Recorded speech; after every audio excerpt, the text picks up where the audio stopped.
एक बार एक किसान भगवान से बहुत ही नाराज़ हो गया। किसान बहुत मेहनती था, बहुत मेहनत से वह खेतों में अनाज उगाता, उसकी देखभाल करता, पर अक्सर उसकी फसल खराब हो जाती।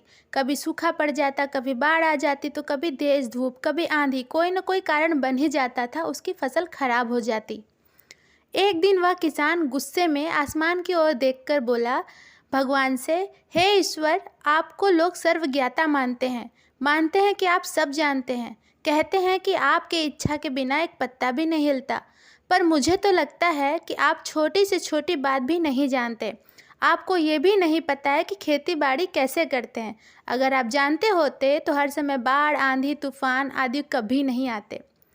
आप नहीं जानते कि किसान कितना नुकसान उठाना पड़ता है हम किसानों को।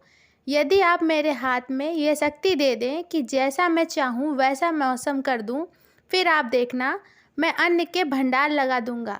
भगवान उस किसान के तीखे वाक्य सुनकर मुस्कुरा रहे थे और वह किसान के सामने प्रकट होकर बोले, मैं आज से तुम्हें यह शक्ति देता हूँ कि तुम अपने खेतों पर तुम्हारी जैसी ही इच्छा हो वैसा मौसम कर दोगे। मैं बिल्कुल भी दखल नहीं दूंगा, तुम्हारी इच्छा से सब कुछ होगा। किसान बहुत खुश हो गया। किसान ने गेहूं की फसल अपने खेतों में बोई। जब उसे लगा कि खेतों को धूप चाहिए तो उसने खेतों को धूप दिया। जब पानी बरसना चाहिए तब पानी बरसा। आंधी, तूफान, बाढ़ कुछ भी उसने अपने खेतों पर आने नहीं दिया। किसान के खेत में एक वर्ष ऐसी फसल हुई जैसे कभी नहीं हुई थी। हरी भरी लहलहाती फसल। मन ही मन वह बहुत खुश हो गया और सोचने लगा, अब सबूत के साथ दिखाऊंगा भगवान को कि इसे कहते हैं शक्ति का सही उपयोग। मेरी सफलता देखकर उन्हें अपने नियम जरूर बदलने पड़ेंगे।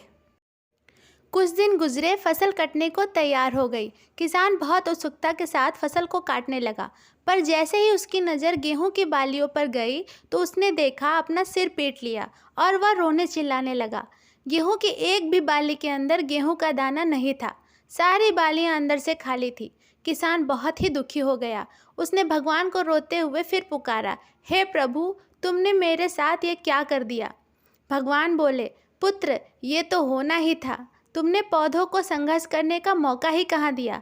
न तो तुमने उन्हें आंधियों से जूझने दिया, ना तेज बारिश को सहने दिया, ना ही धूप में तपने दिया। एक भी चुनौती का सामना तुमने उन्हें नहीं करने दिया। इसलिए सारे पौधे अंदर से खोखले रह गए। जब आंधी, तूफान, तेज बारिश और धूप पड़ती है तभी ये पौधा अपने अस्तित्व को बचाने के लिए संघर्ष करते हैं और इसी संघर्ष से एक बल पैदा होता है जिसमें शक्ति होती है, ऊर्जा होती है। और यही ऊर्जा पूर्ति तेरे गेहूं के दानों की तरह जो नहीं फूटी, तूने उन्हें कठिन परिस्थितियों से गुजरने ही नहीं दिया जहां उनके अस्तित्व का जन्म होता। सारे बालियां इसलिए खाली हैं, इसमें एक भी गेहूं का दाना इसलिए नहीं है क्योंकि तुमने अपने पौधों को संघर्ष कराया ही नहीं। याद रखिए, स्वर्ण में स्वर्णीय आभा तभी आती है जब वो आग में तपने, गलने और हथौड़े से पीटने जैसे संघर्षों से गुजरता है। कोयले का टुकड़ा हीरा तभी बनता है जब वह उच्च दाब और ताप की मुश्किल परिस्थितियों से गुजरता है।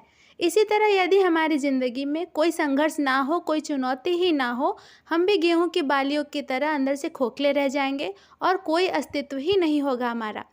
विपरीत परिस्थितियाँ, चुनौतियाँ, समस्याएं हमें और अधिक निखारती हैं।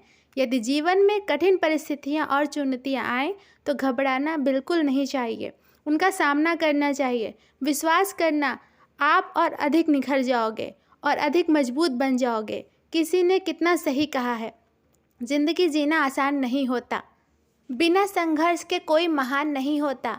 जब तक ना पड़े हथौड़े की चोट तब तक पत्थर भी भगवान नहीं होता।